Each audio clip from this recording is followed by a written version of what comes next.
हमारे मथुरा में एक मुस्लिम परिवार रहता था। आज भी बहुत मुस्लिम परिवार रहते हैं। उन्हीं में एक परिवार में रहता था, उसका नाम था दादर रहमान। क्या नाम था? ऐसी अटपटी कहानी तो झूठ होती है, ऐसी अटपटी भक्त लीला मैंने सुनी ही नहीं जैसी दादर रहमान की। एक होता है बंधुओं कि आप प्रयास करते हो ठाकुर जी की प्राप्ति करने का, और एक होता है कि ठाकुर जी प्रयास करते हैं आपकी प्राप्ति का। ये दो प्रकार से ही भक्तों के चरित्र आपको सुनने को मिलेंगे। भक्त ने प्रयास किया भगवत प्राप्ति का, और दूसरे में ठाकुर जी ने प्रयास किया उस भक्त की प्राप्ति का। पर ठाकुर जी प्रयास बहुत कम करते हैं, नाम मात्र। 100 साल में एक बार 100 साल में एक बार किसी भक्त की प्राप्ति का प्रयास ठाकुर जी कर रहे हैं। और उन्हीं में आ गया नाम किसका? दादर रहमान। कुल का नहीं, जाति का नहीं, समुदाय का नहीं, किसी भी रूप में ठाकुर जी का है ही नहीं वो। और उनके पिताजी जो थे दादर रहमान के, वो नामी ग्रामी उस एरिया के जितने भी मुस्लिम परिवार थे उनके हेड थे। वो किसके घर में कैसे क्या नियम चलेगा, माताएं बहनें कैसी रहेंगी, नमाज कितने बजे होगी, क्या होगा क्या नहीं होगा, सब वही बताते थे दादर रहमान के पिताजी। अब उनको क्या बोलते हैं वो मुझे नहीं पता, वो हेड थे उस समुदाय के। रोज पढ़ने के लिए मदरसा जाता था। विश्राम घाट है मथुरा में, यमुना जी के तट पर, वहीं द्वारिकाधीश जी का मंदिर है। बहुत सुंदर द्वारिकाधीश जी का दर्शन होता है वहां। तो वहीं विश्राम घाट के पास में इनका घर था, और वहां से ये मदरसा पढ़ने के लिए जाते थे। रोज रास्ता कोई और होता था, लेकिन आज वहां बहुत भीड़ थी, तो इन्होंने कहा बहुत भीड़ है, मदरसा पहुंचने में देर हो जाएगी, और फिर पहुंचने पर जो हमारे गुरुजी हैं जो मदरसे में पढ़ाते हैं वो बहुत डांटेंगे, सब लोग इधर देखो। तो बहुत भीड़ होने की वजह से आज रास्ता बदल दिया। रास्ता बदल करके जब जाने लगे तो उसी रास्ते में एक सुंदर युगल सरकार का मंदिर था। और भगवत कृपा से पहले मंदिरों में ऐसा नियम होता था कि जैसे अगर मेन रोड पर मंदिर है, आज भी अगर कोई मंदिर ऐसे बनते हैं तो आप जाके वहां बोल सकते हो, जिद मत करना, बस बोल देना कि रोड से ठाकुर जी का दर्शन नहीं होना चाहिए, कि चलता फिरता आदमी चप्पल पहने कैसे भी ठाकुर जी को देख के निकल रहा, नहीं। इसलिए प्राचीन काल में मंदिर अगर जो रोड पे होते थे तो द्वार पर एक ऐसे एक दीवार लगा देते थे, यहां से पुरुष प्रवेश करो, यहां से स्त्री, अंदर आके ही दर्शन होगा। नियमित रूप से हाथ धो के, पैर धो के, जूता चप्पल उतार के भीतर आओ, तब ठाकुर जी का दर्शन करो। अब रोड पे है, वहीं से ही लोग दर्शन करते जा रहे हैं, पान खाते हुए दर्शन करते हुए जा रहे हैं, वहीं से ही सब्जी मंडी से ही दर्शन करते, ऐसा नहीं। जिद मत करना कहीं कोई मंदिर ऐसा दिख जाए तो, पर निवेदन करना कि एक कोई ऐसी एक कुछ लगा दीजिए ना कि भीतर आके ही दर्शन करे। तो वो वहां एक दीवार थी और वो एक दिन पहले ही टूट गई थी। अब ये देखो, इस सारी योजना भगवान ने बनाई है। एक दिन पहले वो दीवार टूट गई जिससे रोड से लोगों को भीतर नहीं दिखता था, और दादर रहमान को आज उस रास्ते में बहुत भीड़ मिली जहां से वो रोज मदरसा जाता था, बदल करके आया। बहुत सीधा साधा बालक, 15 वर्ष की अवस्था थी, जा रहे थे, बस ऐसे देखते हुए चल रहे थे। नगर में नया रास्ता था, तो नया रोड था, तो कौन सी दुकान है क्या है क्या है। तभी एक झरोके में से भीतर देखा तो मुरली मनोहर लाल ऐसे त्रिभंग ललित श्याम सुंदर वंशी बजा रहे हैं, और श्री किशोरी जी कटाक्ष भर के उनको देख रही हैं, और बस ये रूप माधुरी। 4 कदम आगे गए और रुक गए, और फिर वापस आए, फिर देखा, और देख करके बस देखते रह गए।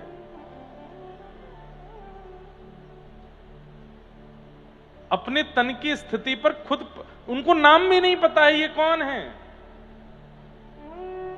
हाँ, बस इतना पता था कि हम मथुरा में रहते हैं, यहां हिंदुओं के भगवान का जन्म हुआ था, वो वंशी बजाते हैं और उनकी एक प्रियसी है, उनकी एक पत्नी है राधा रानी, और उनको सब लोग कृष्ण कृष्ण कह के बुलाते हैं, ऐसा इतना बस पता था। आज जब वही देखा, मोर मुकुट ऐसे और ये मधुर वंशी बजा रहे हैं, कटाक्ष से ठाकुर जी श्री जी को देख रहे हैं, श्री जी ठाकुर जी को देख रही हैं, और दादर रहमान बाहर खड़े खड़े उनको देख रहा है। कुछ नहीं पता है, इसके आगे कुछ जानते ही नहीं है, करना क्या है, बोलना क्या है, अब कहना क्या है, कुछ नहीं पता, बस खड़े खड़े खड़े खड़े खड़े 4 घंटे व्यतीत हो गए। 4 घंटे बाद जैसे ही भोग आया ठाकुर जी का, तो पर्दा लगा। पर्दा लगने पर तब उनकी आंखें ऐसे हुई और अपनी आंखें मीड़ने लगे, आंसू आ गए थे, पूरा यहां कुर्ता नीचे गीला हो गया था। बोले ये हुआ क्या मुझे? किसी से पूछा भैया समय क्या हुआ? बोले दोपहर के 12 बजे हैं। अरे इतनी देर हो गई, मैं तो सुबह 7 बजे निकला था घर से, ये क्या हुआ मेरे साथ? अब मदरसा कैसे जाऊं? मौलवी तो बहुत मारेंगे मुझे, तो इधर जाऊं उधर जाऊं, सोचने लगे क्या करूं क्या करूं। घर ही चले गए और घर जाकर के ना कुछ खाया ना पिया, अपने कक्ष में जाकर के चुपचाप बस बैठे हैं और बोले ये क्या हो रहा है मेरे साथ? ये क्या दिखा था मुझे? इतना अच्छा क्यों लग रहा था और मुझे इच्छा क्यों हो रही है दोबारा उनको देखने की? मेरा मन क्यों हो रहा है कि मैं दोबारा जाऊं, फिर से देखूं उनको? घबराहट होने लगी, कहीं ये पाप तो नहीं है, कहीं अम्मी को पता चले, अब्बा को पता चले, मारेंगे तो नहीं मुझे। बंधुओं, 1947-50 के बीच की घटना है ये। कल्याण अंक आता है गीता प्रेस, उसमें ये अंक लिखा था। और वो दादर रहमान ना कुछ खाए ना पिए, बस पड़े पड़े रुदन कर रहे हैं। और जैसे ही अम्मी आती हैं या कोई घर का सदस्य आता तो उठ के बैठ जाते हैं। हाँ बोलो क्या हुआ, आज इतना शांत क्यों है? नहीं कुछ नहीं, थोड़ा ऐसी गर्मी लगी ना तो थोड़ा घबराहट हो रही है। नींबू पानी पिएगा? हाँ पी लूंगा। माँ पानी लाई, एक घूंट उनके सामने ऐसे पीते हैं, वो चली जाती है। इच्छा ही नहीं हो रही कुछ खाने की पीने की। जाहे लगन लगी घनश्याम की, बहुत सुंदर पद है। ठाकुर जी की लगन जिसको लग जाती है, बंधुओं यहां सुनने तो आप लोग आते हैं पर अगर भूल से भी अगर ठाकुर जी ने पकड़ लिए ना तो किसी काम के रह नहीं पाओगे फिर। इसलिए ठाकुर जी ने खुली छूट देख रखी है कि भाई तुम लोग भजन साधन करके मुझे पकड़ लो, मैं अगर पकड़ूंगा तो फिर रोना नहीं बाद में, क्योंकि फिर किसी काम के रह नहीं पाओगे। बहुत सुंदर पद है। दादर रहमान को पता नहीं चल रहा है कि क्या, और बात भी तो नहीं कर सकते किसी से, किससे जाके कहूं, किसको बताऊं अपनी मन की वेदना? जिससे कहूंगा वही मुझे मारेगा, ये क्या कर रहा है तू? लेकिन किया तो मैंने कुछ भी नहीं है, मैं तो बस जा रहा था, देख लिया, अब मैं कैसे रुक गया, कितनी देर देखने लगा, इसमें मेरा क्या दोष है? अपने आप से ही बातें कर रहे हैं। रात भर सोए नहीं, तभी समय हुआ सुबह का। पक्षी आदि सब बोलने लगे, सब नहाने धोने जाने लगे। आप भी बड़े उत्सुक होकर के तैयार हो गए और मन में सोचते हुए जा रहे हैं, नहीं दादर कुछ गड़बड़ हो जाएगा, वहां से नहीं जाना है, अपने वाले मार्ग से ही चलते हैं। और बस जा रहे हैं उस रास्ते से जहां रोज मदर से जिस रास्ते से जाते थे, पर जैसे ही उस रास्ते पर गए, आज भीड़ भी नहीं है, लेकिन रुक गए। नहीं, अपने आप को समझा रहे, मैं रुकूंगा नहीं, बिल्कुल नहीं रुकूंगा, वहां पे गलत है ना, अपराध है, पाप है, लेकिन एक बार देख लूंगा बस। शायद हो सकता है एक बार देखने से जो घबराहट हो रही है, बेचैनी हो रही है, वो नहीं होगी। मदरसा ही तो पहुंचना है, चल लौट के चलते हैं ना वहीं से। आप दोबारा लौट करके उस रास्ते से जा रहे हैं और बस देखते जा रहे हैं कहां है वो मंदिर, कहां है। तभी वो द्वार दिख गया। घबराहट भी हो रही है, डर भी रहे हैं, पर इच्छा भी हो रही है कि एक बार तो देख लूं। और बस धीमे धीमे गए, मंदिर के बिल्कुल सामने खड़े हो गए, खुद से फिर पूछ रहे हैं, दादर देख ले, देखना है कि नहीं देखना? नहीं देखना, सीधे चलते हैं, आगे बढ़ते हैं, एक बार देख लेते, फिर पीछे आते हैं, नहीं देखना, चलते हैं, फिर चले, फिर एक एक झलक देख लेते हैं, थोड़ा थोड़ा मुड़ते हैं, एक बार आंख खोल के देखना है, फिर बंद करके सीधे चलना, मदर से जाना है, हम मुसलमान हैं, हमको अपने अपने भगवान को भजना है, ये सब नहीं करना है, एक बार देख लेते हैं। और जैसी नजर करके देखा, आंख खोली, फिर से देखते रह गए, वहीं स्थिर रह गए और सामने खड़े खड़े रोने लगे। और रोते रोते रोते रोते स्थिति हो गई कि अब बोलने लगे, मुझे मत पकड़िए आप, ये क्या कर रहे हैं मेरे साथ? मैं आप वाला नहीं हूं, मैं आपका नहीं हूं, मेरे दूसरे हैं, आप क्यों मुझे रोक लेते हैं यहां पर? तो मानो भीतर से ठाकुर जी कह रहे हैं, अच्छा ठीक है तो चला जा, मन नहीं हो रहा जाने का, क्या करूं? मैं तो जानता ही नहीं आपको, आपके यहां क्या परंपरा, क्या विधि विधान, मुझे कुछ नहीं पता, मुझे क्यों पकड़ रहे हो, क्यों रोक रहे हो? ठाकुर जी बोले, तू मुझको अच्छो लगे, तू मुझको भागे हो है। अब यहां प्रश्न आता है, दादर के जीवन में ना तो नाम है, ना संकीर्तन है, ना कथा है, ना यज्ञ है, ना तप है, ना अनुष्ठान है, ना ही वो हिंदू कुल में जन्मा है, फिर क्यों उस पर कृपा हो रही है? यहां हम कर करके परेशान होते जा रहे हैं, हम पर फिर भी कृपा नहीं हो रही है, क्यों? उसका स्वभाव अच्छा है। दादर रहमान के जीवन चरित्र में बताया कि वो स्वभाव से अच्छा है। जब कभी भी घर में ऐसा कोई उत्सव होता जिसमें जीव जंतुओं को मारा जाता तो वो रोता था कमरे में जाके, पिताजी से कहता, ये इसमें भी तो वही भगवान है जिसको हम रिझाना चाहे, क्यों मार रहे हो? ऐसे स्वभाव में कभी किसी को दीनहीन देखता था तो अपने अब्बा जान के पास जाके, इसको कुछ दे दो ना, अम्मी इसके लिए रोटी बना दो ना। उसका स्वभाव बहुत मधुर था, बहुत बहुत, जैसे भोंदू की कथा सुनी है आप सब लोगों ने, वो भोंदू ही था, सरल ही है।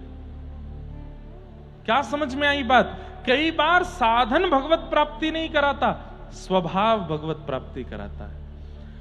अधिकतर देखा जाता है हम भक्त साधन से तो हो जाते हैं पर स्वभाव से नहीं बन पाते। कथा में आने वाले लोगों में भी प्रतिस्पर्धा होती है, कथा में आने वाले लोगों में भी दुनिया भर के दोष भरे पड़े रहते हैं। सरल चित्त, सीधा चित्त जिनका होता है ना, उनको ठाकुर जी मिलते हैं। और मैं तो ऐसा भी मानता हूं, जैसे किसी का आपको स्वभाव लगा बहुत सीधा है, बहुत सरल है, बिल्कुल सामान्य है, ये अंतिम जन्म है उसका। अच्छा एक बात, थोड़ा मेरा एनालाइज है, मैंने थोड़ा सा एनालाइज किया है, ध्यान से सुनना। कोई व्यक्ति जिसका स्वभाव बड़ा चंट है, बहुत चतुर है, बहुत जल्दी जल्दी, और जो है जरा सी देर में परिस्थिति को परख लेता है, जरा सी देर में कैसे यहां से पैसे निकालने हैं, कैसे यहां ये करना है, ये बहुत जल्दी जल्दी, मतलब बहुत चतुर है, समझो ये उसका पहला जन्म है, पहली बार आई है उसकी जीवात्मा, तो अपने सारे पैतरने लगा रही है दुनिया में, इसको कैसे अपनाना है, इसको कैसे पकड़ना है, इससे कैसे पैसे निकालने हैं, यहां से कैसे निकल के भागना है, इससे कैसे करना है, ये सब कुछ। एक जन्म के बाद फिर दूसरा जन्म आता है तो थोड़ी चतुराई घट जाती है, फिर तीसरा जन्म आता है थोड़ी और चतुराई घट जाती है, चौथा जन्म आता है थोड़ी और, करते करते करते अब वो आत्मा एक्सपीरियंस्ड हो गई है, उसको पता चल जाता है कि यहाँ चतुर बनने से कोई फायदा नहीं है, अंततो गत्वा लकड़ी पर जलना ही है। चतुर बनने से, इसका हक मारने से, ये करने से, वो करने, कुछ नहीं होने जाने वाला। तो वो आत्मा क्या करती है, अपनी बुद्धि को विश्राम देती है, बोले तू शांत रहे, थोड़ा सरलता से। कोई गलत कर भी रहा है, किसी के द्वारा अपराध हो भी रहा है, तो वो उसको देख करके शांति हो जाती, कोई बात नहीं भाई, तुम भोगोगे, तुम जो कर रहे हो, हमें कोई इससे चिंता नहीं। सरल चित्त जिनका हो जाता है, सहज स्वभाव जिनका हो जाता है, मेरे मायने में ये उनका अंतिम जन्म है। बस वो साधन और ले आए, भजन और ले आए, बस निकल जाएंगे, अब फिर नहीं आएंगे दुनिया में। रहमान, दादर रहमान का स्वभाव बहुत अच्छा था, इसलिए ठाकुर जी को भा गया। ठाकुर जी के आगे रो रहा है, मैं आपके वाला नहीं हूं, आपको जो लोग भजते हैं वो मैं नहीं हूं, आप गलत आदमी के पकड़ रहे हो। ठाकुर जी बोले पूरा विश्व मेरा है, मैं जगन्नाथ हूं, ये जग का स्वामी हूं मैं। दूसरे दिन भी यही हुआ, लौट के घर आ गया, फिर कुछ खावे नहीं पीवे नहीं, कभी हाथ कांपे, कभी पैर कांपे, और कभी आकाश की ओर देखे, मां आ जाए तो अपने आप को संभालने का प्रयास करे, आंखों के आंसू पहुंचे, पर मां समझ जाती है। क्या बात है, कोई बात है? नहीं मां, कोई बात नहीं। लगन लगी घनश्याम की जाहे, लगन लगी घनश्याम की, भरत कहूं पग परत है कितहूं, धरत कहूं पग परत है कितहूं, भूल जाए सुध धाम की। चलोगे यहां पर जाओगे वहां, अगर ठाकुर जी जीवन में आ गए तो ऐसा हो जाएगा। चलना चाहोगे यहां लेकिन पहुंचोगे वहां, धरत है पग परत है कितहूं, कहीं और चले जाते हैं। छवि निहार नहीं सार कछु, छवि निहार नहीं सार, धरि पलन दिन जाम की, धर पलन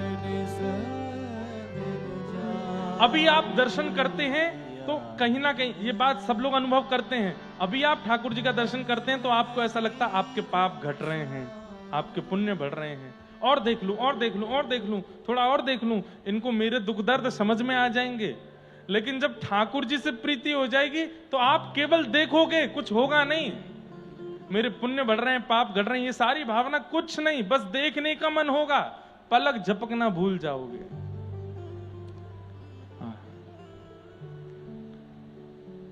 जित मुँह तित ही धावे, जित मुँह तित ही धावे, सूरत न छाया धाम की, सूरत न छाया धाम। स्तुति निंदा करो भले ही, स्तुति निंदा करो भले ही, मेण तजी कुल ग्राम की, फिर तुम्हारी कोई स्तुति करे, कोई निंदा करे, कोई अपवाद करे, कोई भलाई करे, कोई बुराई करे, अरे करते रहो, मुझे इससे मतलब ही नहीं है।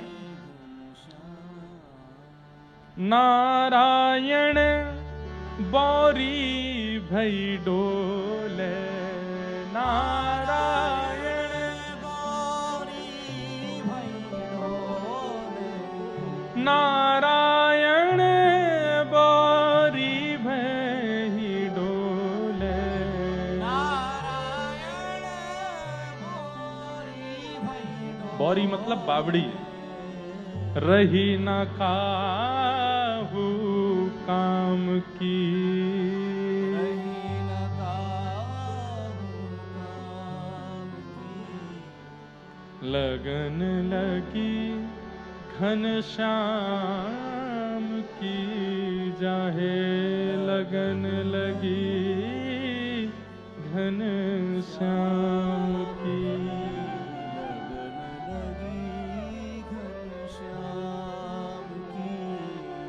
लौट के आ गए वापस। अगले दिन जैसे तैसे अपने आप को संभाल करके और उस मंदिर के रास्ते पर ना जाकर के पहुंच गए, कहां? मदरसा। तो इनके गुरुजी उन्होंने कहा, ये रहमान 2 दिन से क्यों नहीं आया था तू, क्या बात है? वो गुरुजी बुखार आ गया था मुझको इसलिए नहीं आया। अच्छा, मैं तो आज तेरे घर आने वाला था पूछने के लिए, सब ठीक है ना, और तो कोई बात नहीं है? तो मन में जब व्यक्ति को उत्तर नहीं मिलते ना किसी से भी, उसको लगता है सबको मेरे प्रश्न का उत्तर पता, वो सबसे पूछता है। फिर जब व्यक्ति को अपने प्रश्न का उत्तर समझ नहीं आता, उसको लगता है सबको मेरे प्रश्न का उत्तर पता होगा। धीमे से जाके कहा, गुरुजी एक बात पूछूं? हाँ। आप नाराज तो नहीं होंगे? बोले नहीं। हम लोग मथुरा में रहते हैं, यहां जो मस्जिद है वो तो हम लोग जाते हैं, पर ये मंदिर कौन जाता है? ये मंदिर जो है ये कौन जाता है, और इनके अंदर जो है वो कौन है? इतने में तो मौलवी जी खड़े हो गए, डांटने लगे, तेरी हिम्मत, तू कहीं देख के आया क्या? किसी मंदिर में होके आया क्या? नहीं नहीं, मैं तो बस पूछ रहा था, बस ऐसी कोई वो, मैं तो बस पूछ रहा था वहां कौन जाता है, और वहां जाने से अगर हम चले जाएं तो क्या होता है? अब तो मौलवी जी ने उसका हाथ पकड़ करके मोड़ दिया पूरा, छोटा सा बालक। बोले सच बता, तू गया था क्या? नहीं नहीं नहीं, मैं नहीं गया था, मैं अंदर नहीं गया था। बोले बाहर से देख रहा था? नहीं नहीं नहीं, मैंने बाहर से भी नहीं देखा।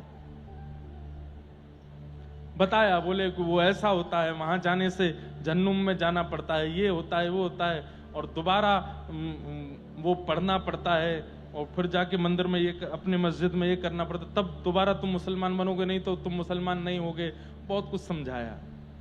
अब नहीं जाना कभी? नहीं जाऊंगा। उत्तर नहीं मिला।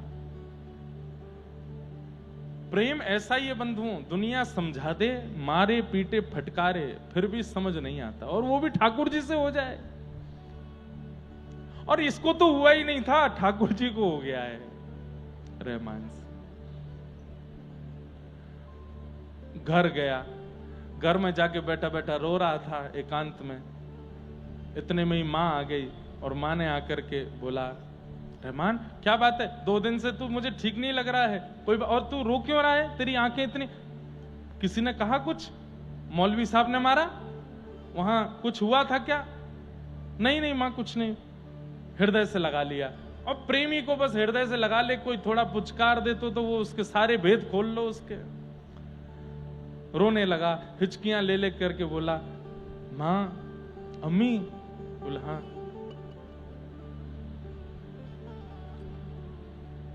हिंदुओं के भगवान का नाम क्या है?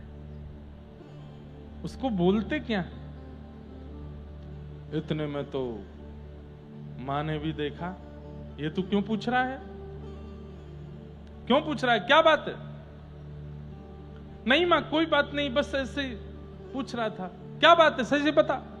वहां तो मां भी नाराज हो गई। अब मतलब वो, ये प्रश्न ऐसा था कि वो जिससे पूछता है वही नाराज हो जाता है। रुक जा, तेरे पिताजी आने दे, उनको बताऊंगी, उनसे पूछना। रो रहा था कोने में बैठ, नहीं उनसे मत कहिएगा कुछ भी। बोले नहीं, आने दे। शाम को जब पिता आए, उन्हें बताया, लाला बैठ जाओ, जहां जगह मिले वहीं बैठ जाओ, बैठ जाओ।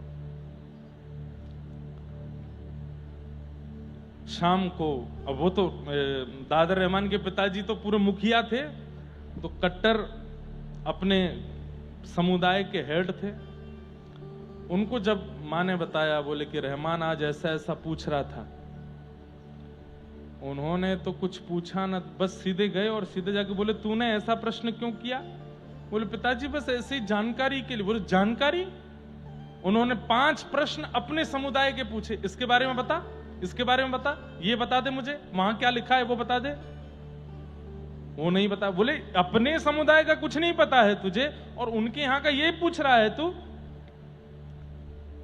हाथ बांधे, पैर बांधे, और लोहे की रोड से इतना मारा, इतना मारा, इतना मारा कि जीवन में कभी नाम भी मत लेना वहां का। मां ने आकर के रोका। बोले कि हम मथुरा में रहते हैं, ये उनके भगवान की जन्म स्थली है, हो सकता है कोई बाहर, इतने बालक रहते हैं, कोई हिंदू मित्र बन गया होगा, उसने सिखा दिया होगा। बोले बिल्कुल नहीं, लेना ही नहीं है नाम। आज के बाद यदि नाम लिया, आज तो केवल मारा है, अगली बार पता चला तो तेरे को जमुना जी में फेंक के आ जाऊंगा। और इनके एक चाचा का बेटा था, उसका नाम था कासिम। उसको बुला करके कहा कि कल से रहमान के साथ तू जाएगा, और पूरी खबर रखना, किससे मिलता है, कहां जाता है, किसको देखता है, कहीं ऐसा ना हो कि कोई हिंदू फकीर इसको ले जा करके और साधु महात्मा बना दे। और कुछ भी हुआ तो तेरी खैर नहीं। उसने कहा जी चाचा जी मैं जाऊंगा कल से। कासिम जाने लगा साथ में। 2-4-10 दिन तो ठीक रहे, लेकिन 10 दिन बाद ये कासिम को कुछ खाने के लिए अच्छा लगता था बाजार में। तो बोलते ए कासिम तुझे वो अच्छा लगता है ना? बोले हाँ। खाएगा? बोले हाँ। खिलाऊं? बोले खिला दो ना। बदले में मुझे क्या देगा? बोले जो तुम कहो। बोले पक्का? बोले पक्का। कुछ नहीं चाहिए, बस एक रास्ते से हम लोग चलेंगे। हाँ तेरे को मैं दिलाता हूं। उसको वो चटपटा जो भी सामान था वो दिला। उसको क्या पता था कि उस रास्ते में क्या है? वो जा रहा है साथ में लेकर के। और सुन यहीं रुक जा, तू खाता रहे, मैं बस थोड़ी देर। बोले आप क्या करोगे खड़े होके? बोले कुछ नहीं, बस मैं खड़ा हूं, तू खा ले फिर चलेंगे। और वो खा रहा है और वो देख रहा है सामने, आंखों से विरल अश्रुधार गिर रही है और बस ऐसे ही देख रहे हैं। बोले मुझे बीच में क्यों छोड़ दिया है? ना मैं वहां का हूं ना मैं यहां का हूं। एक तरफ लीजिए, या तो वहीं छोड़ दीजिए या अपने पास बुला लीजिए, ये बीच में क्यों अटका दिया? अब कासिम खाते खाते देखे ये भाईजान रो क्यों रहे हैं, ये देख कहां रहे हैं। और जैसे ही देखा तो मंदिर में ठाकुर जी और प्रिया जी। उसने वो सामग्री फेंकी, हाथ पकड़ा। भाईजान क्या कर रहे हो आप? चाचा जान को पता चलेगा क्या करेंगे? देख तू घर पे नहीं बताना, मैं तेरे को रोज ये चीज खिलाऊंगा, उससे भी बढ़िया वाला खिलाऊंगा, तू घर पे नहीं बताना, मुझे देखने दे। किसी ने देख लिया तो बहुत दिक्कत हो जाएगी। सबको पता है आप किसके बेटे हो, कोई जाके बता देगा घर पर। आपको तो जो होगा सो होगा, मुझे भी मारेंगे वो, तेरे को कुछ नहीं होगा। तू अपना खाना प्रेम से, मुझे थोड़ी देर और देखने दे। अब रोज कासिम को कुछ खिलाने का लोभ देते हैं और कासिम उनको मिलवाने ले जाता है ठाकुर जी से। एक दुकान की आड़ में खड़े होकर देखते रहते हैं, कभी रोते रहते हैं, कभी बिलखते रहते हैं, कभी हृदय पर हाथ रख के बैठे रहते हैं। एक दिन उनके पिता दादर रहमान के, वो उसी रास्ते से निकल रहे थे और तभी क्या देखते हैं कि कासिम तो कुछ खा रहा है और दादर भयंकर भावावेश में नेत्रों से अविरल अश्रुधार गिर रही है और नेत्र लाल पड़े और प्रिया प्रियतम का मधुर दर्शन करते हुए बिलक बिलक के रो रहा है। और इन्होंने जैसे ही ये दृश्य देखा, दादर को नहीं बोला, कासिम। उसने जैसे देखा तुरंत अपनी सामग्री फेंकी, दादर का हाथ, चलो मेरे साथ, चाचा जान ने देख लिया। दोनों घर पहुंचे। थोड़ी देर बाद इनके पिता आए और घर का दरवाजा लगा करके लोहे की रॉड से पैर बांधा, तो लोहे की जंजीर से पैर बांधे, हाथ बांधे, मुख में कपड़ा डाल करके मुंह बांधा। इतना मारा, इतना मारा, इतना मारा कि पूरी शरीर की चमड़ी उधेड़ दी। मां चिल्ला रही है कमरे में बंद होकर के, लेकिन नहीं। और कासिम बस रो रहे हैं। पूछते हैं क्यों जाता है? बोले मुझे नहीं पता पिताजी, मेरा कोई दोष नहीं है, मैं कैसे वहां जा रहा हूं। मैं बहुत रोकता हूं अपने आप को, मैं बार बार मना करता हूं अपने आप से, नहीं जाना वहां पर, नहीं जाना, पर पता नहीं क्यों मुझे ऐसा लगता है कि मैं आपका पुत्र नहीं हूं। आप लोग सत्य बताइए, मैं आपके घर में ही जन्मा था क्या? आप मुझे कहीं किसी हिंदू के घर से तो नहीं ले आए थे? मेरे मन बुद्धि में क्यों बार बार वहीं जाने की इच्छा होती है? अरे अब तू हम पर प्रश्न उठा रहा है कि तू हमारा बेटा है कि नहीं, और मारा। और पत्नी को बोल दिया अब ये इसी कोठरी में रहेगा। पैर जंजीरों से बांध दिए, हाथ बांध दिए, मुख बांध दिया, ना इसको रोटी मिलेगा ना इसको जल मिलेगा, कोई इससे बात नहीं करेगा जब तक ये अपने कान ना पकड़े और घुटने टेक करके मेरे साथ नमाज पढ़ने वहां जावे, फिर कुछ प्रक्रिया है उनको नहीं करेगा, तब तक इससे कोई बात नहीं करेगा। जब तक ये राजी नहीं होगा ये बैठा रहेगा यहीं पर। 10 दिन बिना कुछ खाए पिए बस बैठे एकांत में और बस उसी छवि का चिंतन कर रहे हैं।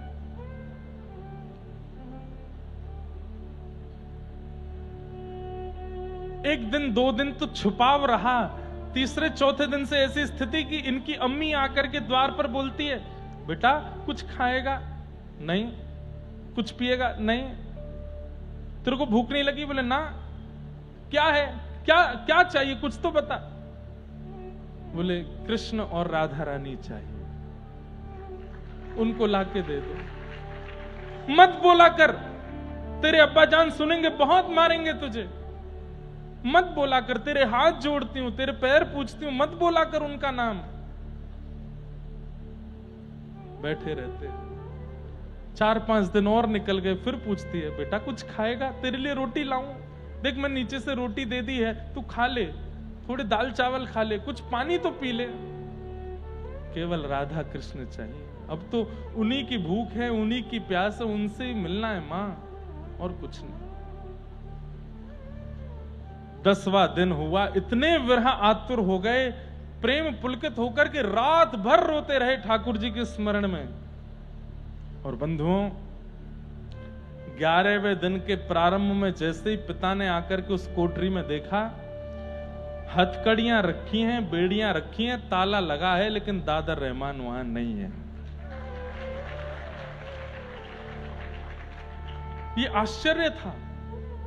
चाबी मेरे पास रहती है, ताला किसी ने खोला नहीं है, हथकड़ियां खोली, हथकड़ियां बंद ही रखी हैं, मानो जैसे हथकड़ी बेड़ियों के बीच से कोई गायब हो गया हो। आपने तुरंत ताला खोल करके भीतर ढूंढा, कहीं नहीं मिले। हथकड़ी बेड़ियां उठा उठा करके देखी, खोल, जोर जोर से खोल के देखा, खोल नहीं सकता कोई उनको। कहां गया हमारा पुत्र? वहीं पर एक पत्र लिखा था दादर रहमान ने। बोले मां, पिताजी, मैं जिनका हूं वो मुझे लेने आए हैं और मैं उनके साथ जा रहा हूं। आप मेरे लिए ज्यादा प्रयास मत करिएगा। मैंने आपको जो कष्ट दिया, जो परेशानी दी, उसके लिए मुझे क्षमा करना। और ऐसा कह करके वो पत्र छोड़ गए। मथुरा में ढूंढा, गलियों में ढूंढा, यमुना जी के तट पर ढूंढा, आगरा तक ढूंढा, लेकिन दादर रहमान नहीं मिले। केवल 11 दिन में भगवत प्राप्ति हो गई। मुस्लिम हकीमों के पास, बड़े बड़े झाड़ फूंक करने वालों के पास, भविष्य बताने वालों के पास गए। किसी ने कुछ बताया, किसी ने कुछ बताया, कोई भी प्रमाण नहीं दे पाया कि कहां है दादर। 8-9 महीने निकल गए, नहीं मिले। तब एक बंगाल के एक यात्री मथुरा आए थे।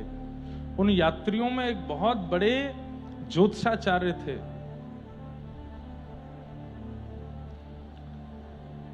बंगाली थे। उनके पास आप गए और जाकर के रोते हुए बोले कि देखिए, मैं दूसरे समुदाय का हूं, लेकिन मेरी बहुत बड़ी दिक्कत है, आप समाधान करो। मैंने नाम सुना मथुरा में कि आप भविष्य बताते हैं। बोले हाँ, मेरे बेटे के साथ ऐसा ऐसा हो गया, 1 महीने के अंदर, और वो गायब हो गया कमरे से, पत्र लिख करके गया है। आपने जब स्थिति सुनी, वो क्या बोलता था, क्या कहता था, कैसे रोता था। बोले मैंने देखा था मंदिर के बाहर खड़े होते रोते हुए उसको। कैसे हो सकता है? हम तो मुसलमान हैं, हम तो इतने समय की नमाज करते हैं, ऐसा करते, कैसे मेरे बेटे पर उसका प्रभाव हो ही नहीं सकता, किसी ने जादू किया है।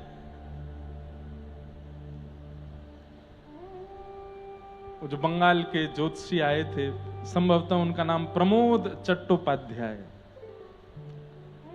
उन्होंने कहा आप जाइए, मैं कुछ संकेत होगा तो आपके घर भिजवा दूंगा। और सुनते ही वो तो गए, आप सुनते ही प्रमोद जी तुरंत मथुरा से वृंदावन की ओर गए, क्योंकि समझ गए थे जो जो लक्षण बताए हैं ये कृष्ण विहरणी गोपियों के, ये किसी सामान्य के नहीं हो सकते।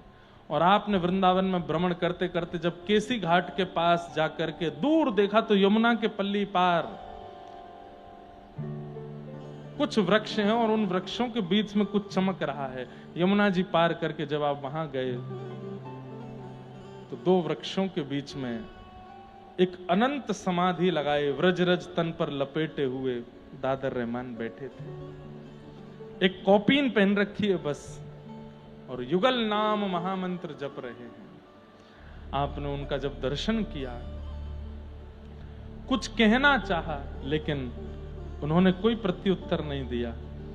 जैसे ही आपने थोड़ी और वार्तालाप करनी चाहिए, आपने उनकी ओर एक बार देखा और देख करके कहा मेरे प्रिया प्रियतम आए हैं, मैं जा रहा हूं। और ऐसा कहकर के आपने तुरंत यमुना जी में छलांग लगा दी और वहीं अंतर ध्यान हो गए। फिर उसके बाद दादर रहमान कभी नहीं मिले।